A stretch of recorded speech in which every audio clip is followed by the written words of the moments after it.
Bismillahirrahmanirrahim. Assalamualaikum warahmatullahi wabarakatuh. Waalaikumsalam warahmatullahi wabarakatuh.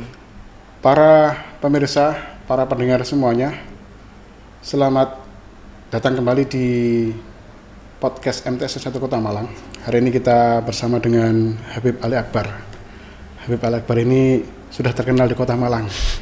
Beliau ini dosen UIN Maliki, dosen bahasa Arab di PKPBA, termasuk juga di pengajar utama di Ma'had Darut Tauhid sebelahnya UIN.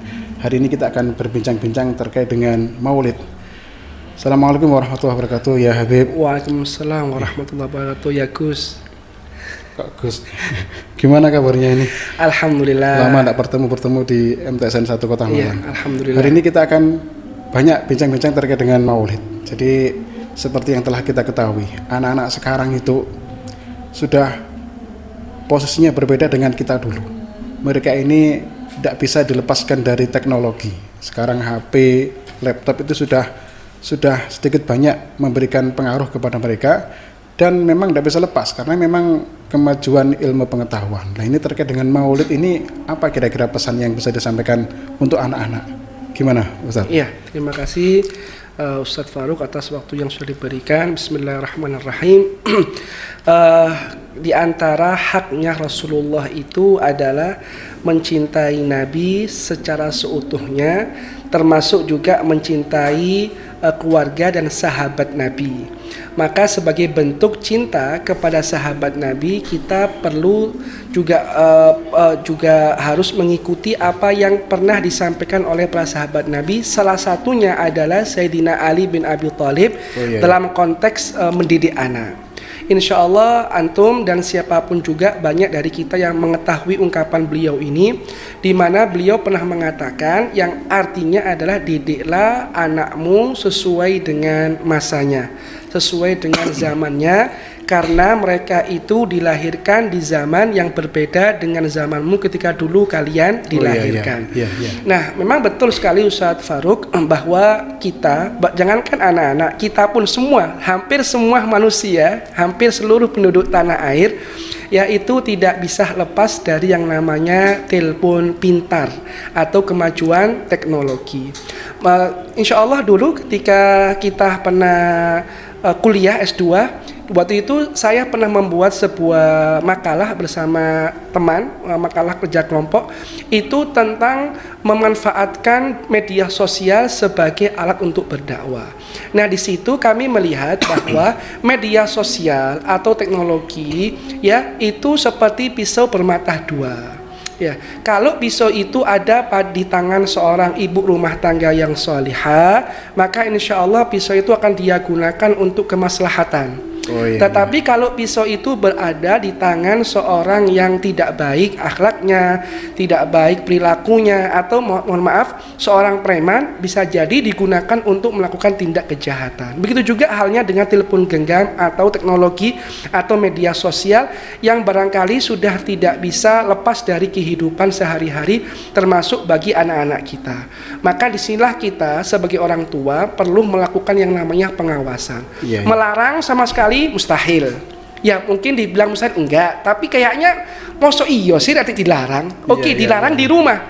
Tapi ketika dia bersama temannya mungkin justru lebih barbar, lebih liar barangkali, karena dia merasa dikekang. Maka yang langkah terbaik bagi kita sebagai orang tua atau sebagai gurunya adalah melakukan pengawasan secara berkala.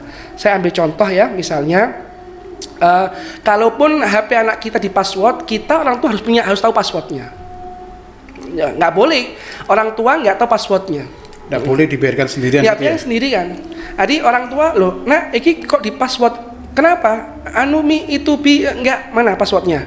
Abi harus tahu, Umi ayah harus tahu, ditahu passwordnya, diawasi grupnya apa, grupnya siapa, teman-temannya dan sebagainya. Itu harus perlu melakukan pengawasan secara berkala. Yang kedua terkait juga tentang momentum Maulid Nabi ya. Nabi itu pernah mengatakan bahwa seseorang itu tergantung dengan kawannya. Maka perhatikan baik-baik dengan siapa dia berkawan, dengan siapa anak kita bergrup. Benar. Bergrup di WA, bergrup di Telegram, dengan siapa. Mohon maaf, sekarang ini akses ke dunia luar, baik itu yang bersifat positif maupun negatif, itu luar biasa derasnya. Kalau kita memanfaatkan teknologi adalah untuk kebaikan, maka itu tentu hal yang sangat positif. Tapi kalau sebaliknya, ini bukan bencana buat kita semuanya. Itu Ustaz Farouk. Dan yang terakhir ini sebagai sebagai pengingat buat kita semuanya, saya pernah membaca atau menonton video Postman itu ya, atau Madi Guwawi itu kalau boleh saya menyebut, itu beliau dalam salah satu videonya mengatakan TikTok versi Tiongkok dengan TikTok versi di luar Tiongkok itu berbeda. Dia mengatakan TikTok versi Tiongkok itu betul-betul kontennya diproteksi oleh pemerintah sana hanya untuk hal-hal yang manfaat, pendidikan, bisnis, ekonomi. Tidak ada itu yang kemudian joget-joget dan sebagainya, sampai kemudian membuat konten-konten demi viral sampai merelakan kehormatannya dipertontonkan dengan vulgar begitu saja di depan jutaan orang. Sementara TikTok yang versi di luar Tiongkok memang didesain untuk itu. Jadi ini sudah menjadi alat atau senjata sebenarnya, senjata budaya juga untuk mengunggulkan satu bangsa dan mengalahkan bangsa yang lain. Repot memang ya.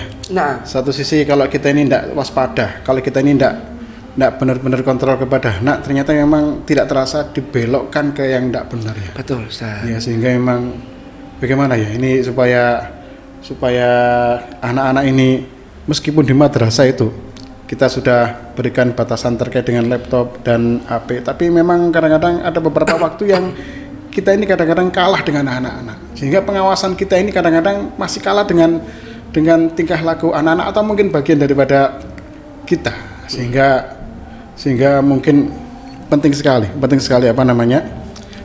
pengawasan secara terus-menerus begitu ya. Betul. Makanya perlu ada kerjasama juga dengan orang tua. Nah, karena kan yang membelikan orang tua. Iya. Nggak mungkin anak beli dewi itu kon di duit. Iya.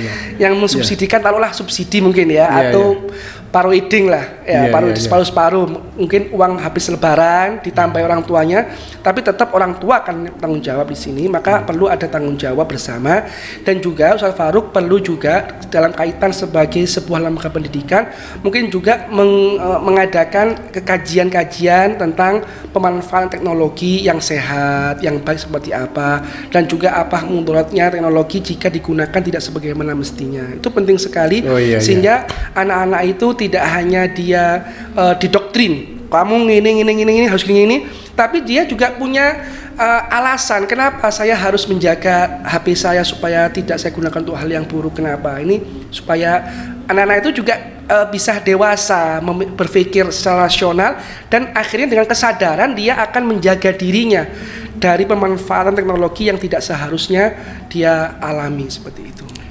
Berarti ditutup setengah ditutup, setengah dikeluarkan, setengah dikeluarkan. Ya, jadi memang harus kayak main layangan. Kapan ini diulur, kapan ini ditarik ngono. Iya. Ya, benar. Oke, Habib, terima kasih. Ini sesungguhnya banyak yang akan kita sampaikan, yang kita tanyakan juga, tapi memang kita tidak banyak kalau terkait dengan podcast ini. Oke, terima kasih. Sama-sama. Habib Ali Akbar, semoga pertemuan kita dan doa tadi yang disampaikan kepada anak-anak, kepada para guru, itu akan dikabulkan oleh Allah Subhanahu wa taala. Amin.